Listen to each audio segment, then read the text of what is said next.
Madame, Monsieur, bonjour. Merci de nous rejoindre à la une de l'actualité. Le président de la République islamique de Mauritanie, Mohamed Ould Cheikh Al Ghazouani, entame aujourd'hui une visite d'État de 3 jours en Algérie, et ce sur invitation du président de la République, Abdelmajid Tebboune.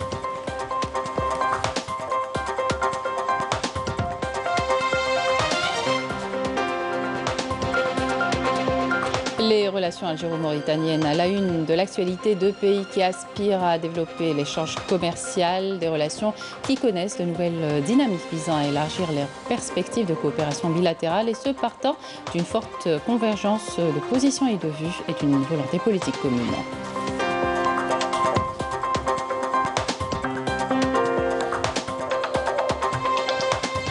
L'exécutif a tranché ce week-end. Le pass vaccinal a été institué pour la gestion de la crise sanitaire, notamment dans les piscines où les mesures de prévention sont appliquées avec grande rigueur.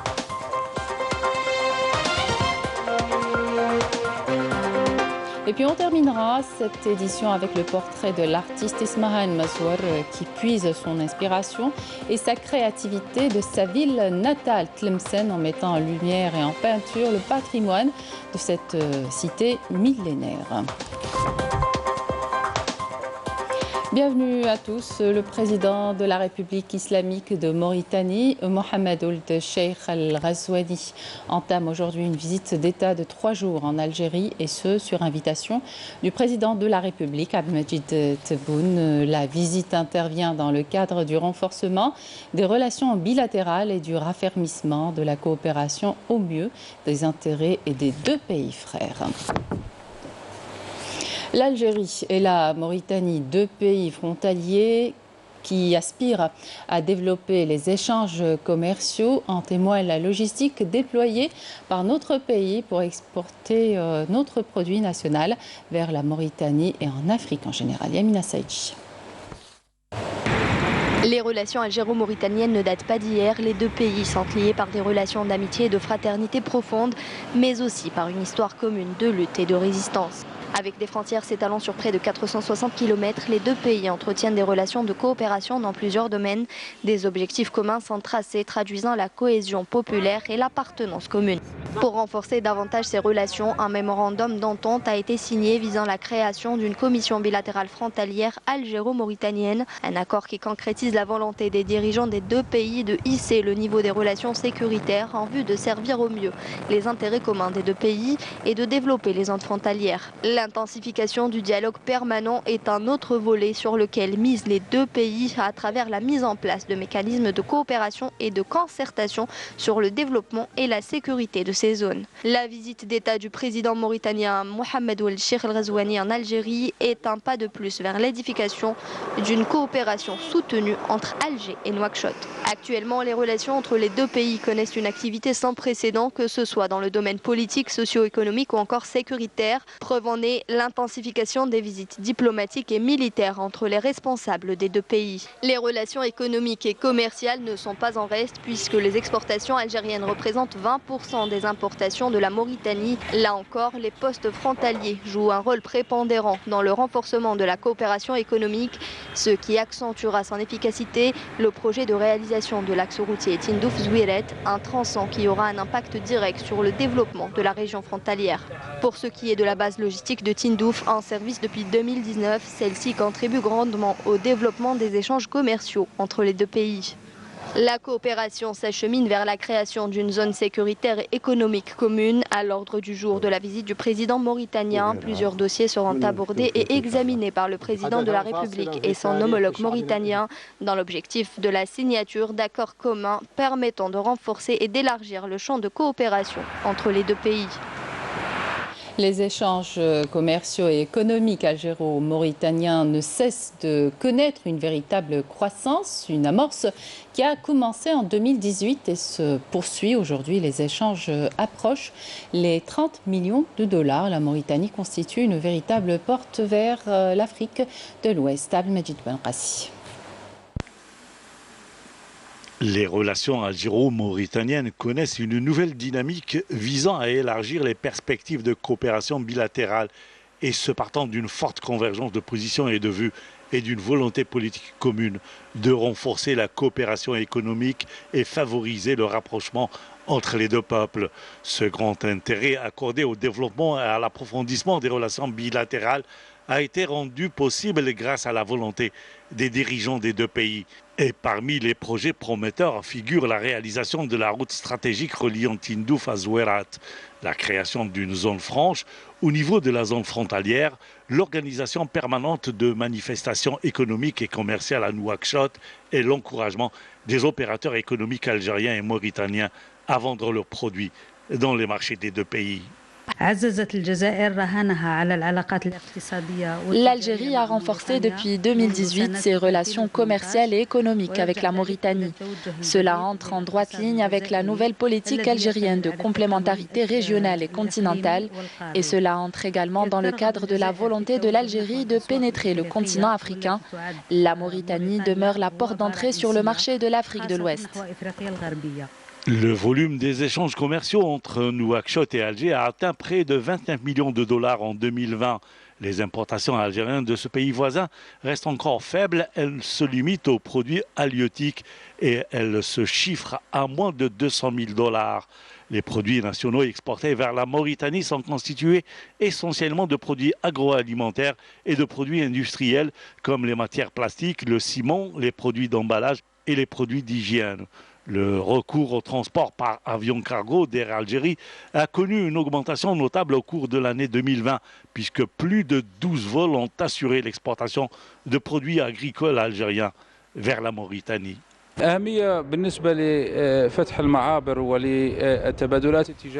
Le plus important dans l'ouverture de postes frontaliers terrestres est le développement des régions frontalières, avec notamment la création de l'emploi pour les jeunes de ces zones. En effet, entre janvier et mars 2021, 111 opérations d'exportation vers la Mauritanie ont été réalisées via le poste frontalier terrestre Chahid Mustafa Ben Boulaïd dans la wilaya de Tindouf, ce qui représente une augmentation de plus de 113% du nombre d'opérations d'exportation via ce point de passage par rapport au premier trimestre de 2020. L'Algérie a cependant conforté sa position dans ce domaine, la valeur de ses exportations vers ce pays voisin ayant augmenté de 205% au cours du premier trimestre 2021 par rapport à la même période en 2020. La plateforme logistique de Tindouf, inaugurée en 2019, contribue grandement au développement des échanges entre les deux pays. En attendant la construction de la route reliant Tindouf et Zouerat, qui permettra de booster significativement les échanges bilatéraux. Le poste frontalier et terrestre entre l'Algérie et la Mauritanie est une belle acquisition qui a permis de doubler le volume des échanges commerciaux entre les deux pays frères. Sofiane Hamoudi. Au niveau du poste frontalier reliant l'Algérie et la Mauritanie, tous les moyens sont déployés pour faciliter et accélérer les procédures aux transporteurs de marchandises. Tout se passe bien au niveau de ce poste, que ce soit avec les services des douanes ou avec la police des frontières. Entré en activité depuis 3 ans, ce poste frontalier a permis de booster les échanges commerciaux entre l'Algérie et la Mauritanie, mais aussi vers les pays de l'Afrique de l'Ouest.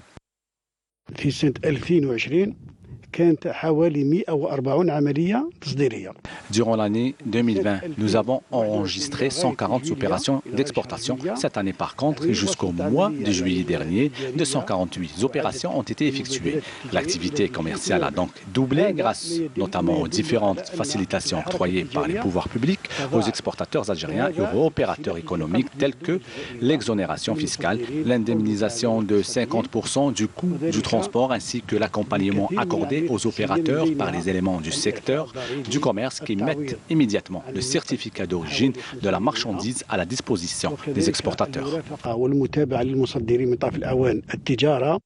Les échanges commerciaux entre les deux pays devraient être consolidés une fois la route menant du poste frontalier vers la ville de Zouirat en Mauritanie sera réalisée.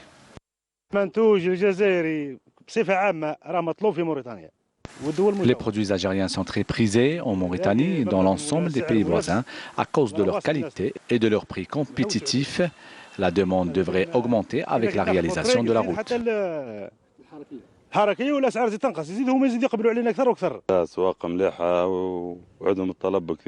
Tout se passe bien au niveau de ce poste frontalier.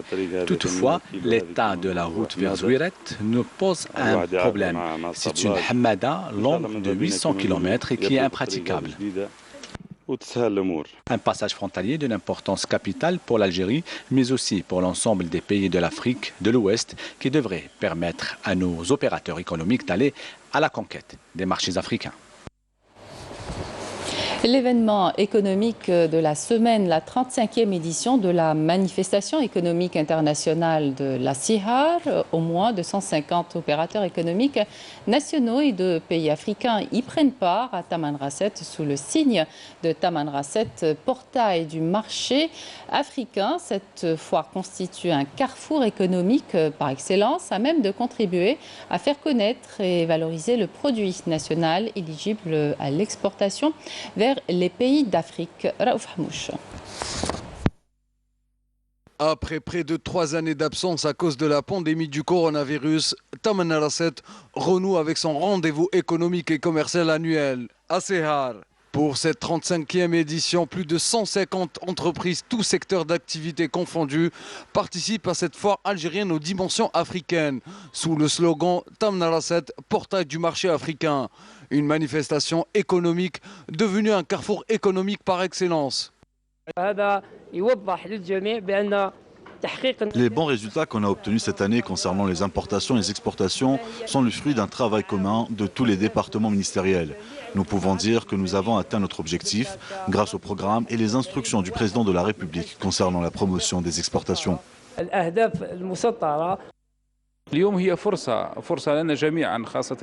Cette manifestation économique est une excellente occasion pour faire connaître le produit algérien à nos voisins du Sud.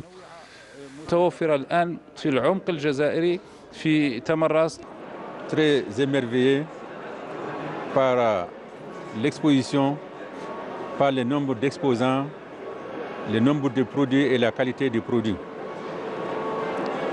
Donc, c'est dire également, en tant que pays frontalier également de l'Algérie, le Mali également compte beaucoup sur les échanges frontaliers entre les deux pays. Cette foire internationale vise à renforcer et à améliorer la position économique de l'Algérie et ériger la wilaya de Tamanrasset en pôle commercial d'excellence. Nous allons encourager toute initiative économique visant la promotion du commerce extérieur en mettant tous les moyens humains et matériels du secteur des transports pour redynamiser l'économie nationale.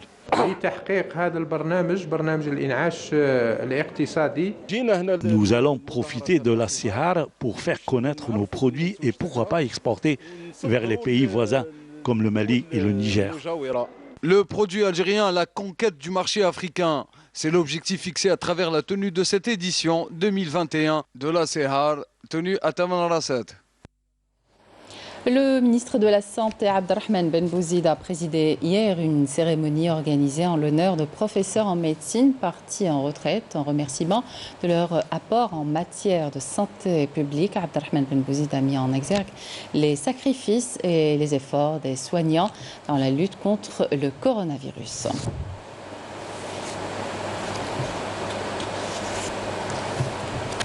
L'exécutif a tranché ce week-end. Le pass vaccinal a été institué pour la gestion de la crise sanitaire. D'autres mesures contre la pandémie ont été également décidées au regard de la situation épidémiologique dans notre pays qui amorce ces derniers jours une tendance à l'augmentation des cas de contamination. 261 nouveaux cas Covid positifs, 196 guérisons et 9 décès. Dernier bilan des autorités sanitaires, à l'exemple de cette piscine semi-olympique où le pass vaccinal est désormais obligatoire pour les adhérents. Yanis Aït Belkhassam. Alors que la vaccination avance difficilement, l'application du pass sanitaire est désormais obligatoire dans les salles de sport, à l'exemple de cette piscine semi-olympique de Kouba. Le règlement est clair et l'application est stricte. L'obligation, la présentation de le pass sanitaire. Les adhérents de cette piscine sont dans l'obligation de présenter le pass vaccinal. Et les personnes qui ne sont pas vaccinées n'ont plus le droit d'accéder au bassin. Une mesure qui n'inquiète pas les responsables de cette structure sportive ou même les athlètes. Comme vous l'avez remarqué, tout se passe le plus normalement possible. Les adhérents sont vaccinés et à l'entrée, ils ont tous présenté leur passe. Même si nous sommes vaccinés, nous continuons à respecter le protocole sanitaire. J'estime qu'il est très important pour nous tous de se faire vacciner, aussi respecter le protocole mis en place pour notre protection et celle des autres. Bien sûr, ici, le port du masque, la distanciation physique et le respect du protocole sanitaire font déjà partie du quotidien. La mise en place du pass vaccinal évitera la fermeture des salles de sport, éventuellement la propagation du nouveau variant du Covid à grande vitesse. La vaccination reste donc le seul moyen pour se prémunir contre le coronavirus à Borj Bouarerij. Même si 70% de la population est déjà vaccinée, la wilaya se prépare à faire face à une éventuelle 4e vague de Covid-19. Badia Mardi. À Borj Bouarerij, les autorités locales se préparent à une éventuelle 4e vague de Covid-19. Aussi, le défi d'y faire face est relevé. Un programme mis en place est déjà en vigueur sur le terrain depuis des mois. La situation est maintenant différente. Au début de la pandémie, les gens avaient peur car ils ne connaissaient rien à ce virus. Nous n'avions pas de moyens. Maintenant que les moyens sont mis à notre disposition, la prise en charge devient plus facile. Nous avons acquis une grande expérience. De plus, les moyens sont mis à notre disposition pour une meilleure prise en charge des patients. La cellule de suivi et de coordination de la direction de la santé a mené une enquête au niveau de la wilaya. Cette dernière a touché plus de 90% de la population de Borj Bouarerij. Nous espérons que nous n'atteindrons pas la 4e vague. Nous sommes actuellement à l'aise. La situation épidémiologique est stable à Borj Bouarerij. C'est un acquis que nous devons préserver à travers la prévention, mais également la vaccination.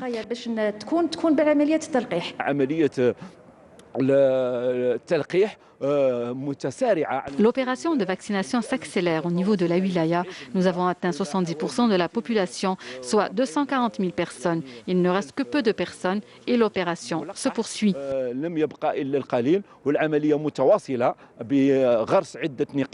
Le respect du protocole sanitaire mis en place est en soi une reconnaissance des efforts de l'armée blanche. La population de Borj Bouarerij a adhéré à cette démarche qui tend à donner ses fruits. Insécurité routière, un véritable problème de santé publique et comme les accidents impliquant des bus sont devenus fréquents, une journée d'information et de sensibilisation des conducteurs de transport en commun Interwilaya a été organisée hier au niveau de la gare routière du Karoubier à Alger à l'occasion de la journée nationale de la prévention contre les accidents de la route. Reportage Anissa Bouzid. Plus de 3000 décès enregistrés durant l'année 2021 dans les accidents de la route. D'où la nécessité de multiplier les campagnes de sensibilisation.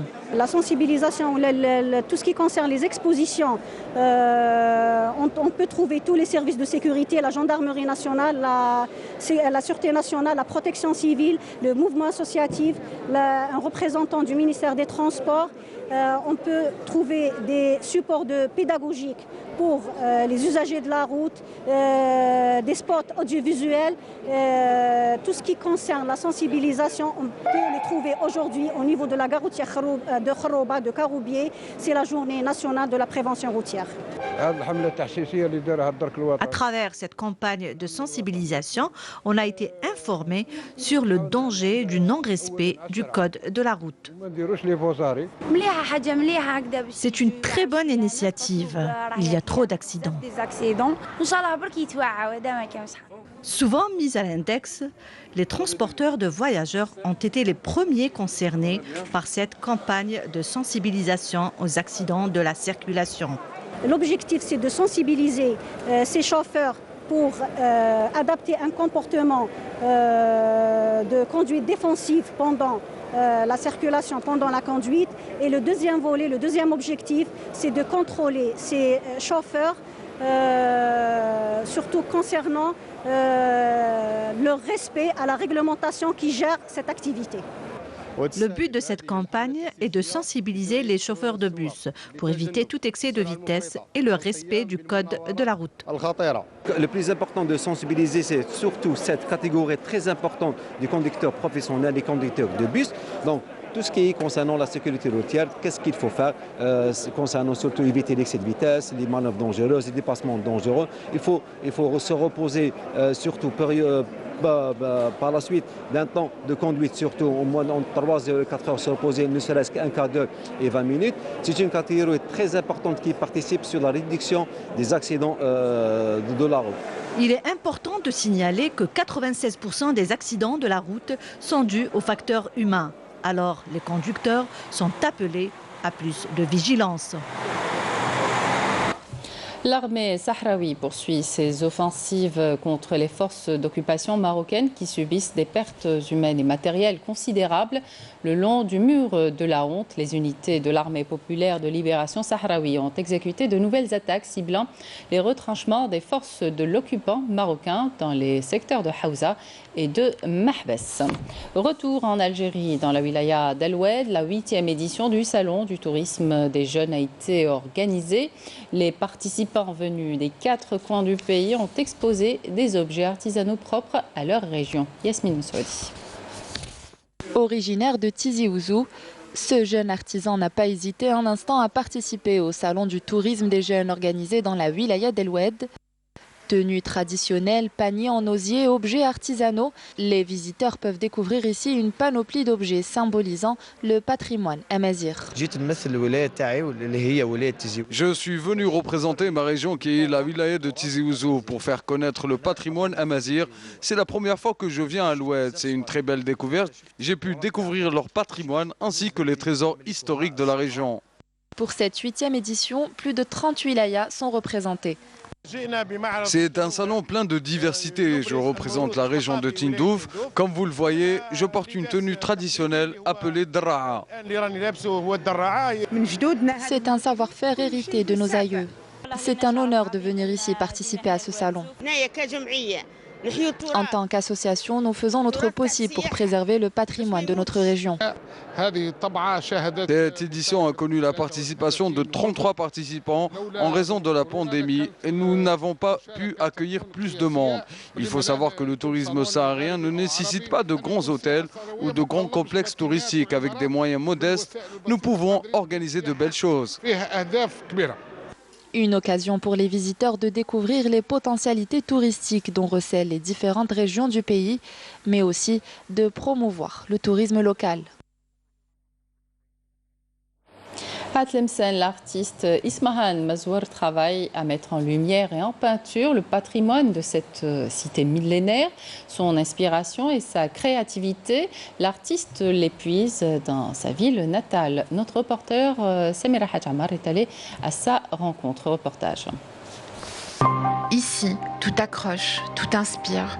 Dans ce lieu, témoin et acteur de l'histoire de Tlemcen, nous sommes allés à la rencontre d'Ismahan, une artiste pas comme les autres. Ici, Al-Mchouar, c'est un endroit très apaisant pour moi. C'est une source d'inspiration. J'ai beaucoup travaillé sur Al-Mchouar comme monument historique. Ce qui la pousse à la créativité et à la création, c'est avant tout de l'émotion pure et ce besoin vital de repères constants. C'est l'amour du patrimoine, de notre patrimoine qui me pousse à travailler sur le paysage urbain. De son art et de son expression, cet artiste nous en fait le récit. Nous avons un patrimoine très riche, mais ici, Tlemcen, surtout les mosquées, les palais, les vieilles maisons avec les arcs, c'est dans un endroit qui m'inspire beaucoup. Je prends toujours le cadre. Après, je rajoute soit les motifs arabesques, ou je joue surtout principalement avec les couleurs. Donc, c'est ce qui diffère probablement sur ma peinture. Quelle couleur Je change complètement les couleurs. C'est-à-dire, par exemple, c'est un paysage avec des couleurs ocre, je peux le faire, je le traduis à ma façon. Dans ces projets, le patrimoine de Tlemcen en peinture. Et actuellement, je travaille sur Tlemcen, sur les vieux monuments tels que les mosquées, les bains, les anciennes ruelles Drouba, le four banal, les anciennes portes avec leurs toits. Ça me tient énormément à cœur. Ismahen Mezwer, une jeune artiste qui allie toutes ses passions à la création et c'est une véritable révélation artistique. Un autre travail artistique à vous présenter, celui de Khadija Mustafai, passionnée par la Grande Bleue. Khadija partage avec nous ses œuvres qu'elle expose à la galerie Azwart, une exposition intitulée The Spell of the Sea. L'exposition se tiendra jusqu'au 6 janvier. Sabrina Khlifi. The Spell of the Sea, ou le charme de la mer. Madame Khadija Mustafai nous le fait découvrir à travers ses 29 tableaux représentant la mer dans tous ses états. Traductrice, interprète de formation et cadre supérieur à la retraite. Elle tient cette fascination de la mer de par ses proximités avec une large et riche carrière dans le transport maritime. L'exposition qu'abrite la galerie Azwart pour cette fin d'année est une exposition de l'artiste peintre Khadija Mustafai. C'est une artiste autodidacte. Elle a débuté sa carrière en 2011 en s'inscrivant à l'association des Beaux-Arts, puis à un atelier de dessin où elle a appris les règles et les bases du dessin et de la peinture. Sa passion pour la peinture s'intensifia pendant la pandémie. Elle a orienté son choix exclusivement vers les paysages marins.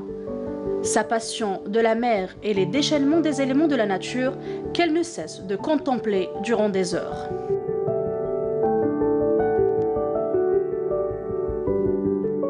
Alors le style de sa peinture, c'est du réalisme.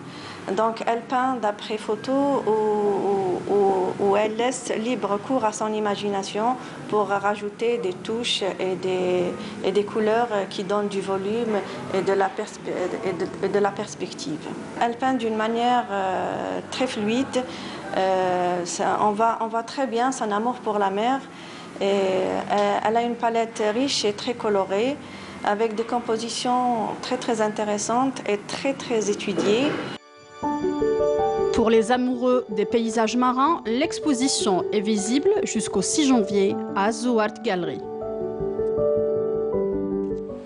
Et on termine avec cette information sportive. Un groupe de joueurs de la sélection nationale de football retenu dans la liste pour la CAN Cameroun 2022 s'est envolé ce matin à bord d'un avion spécial pour Doha au Qatar, où elle doit effectuer un stage pré-compétitif programmé jusqu'au 6 janvier. Logés dans le groupe E, les Verts entameront la défense de leur titre le mardi 11 janvier 2022 contre la Sierra Leone au stade de Djapoma au Douala, avant de défier la Guinée équatoriale le dimanche 16 janvier 2022, puis la Côte d'Ivoire le jeudi 20 janvier sur le même stade. Voilà, c'était la dernière information de cette édition. Merci de votre attention. Excellente suite de programme sur Canal Algérie.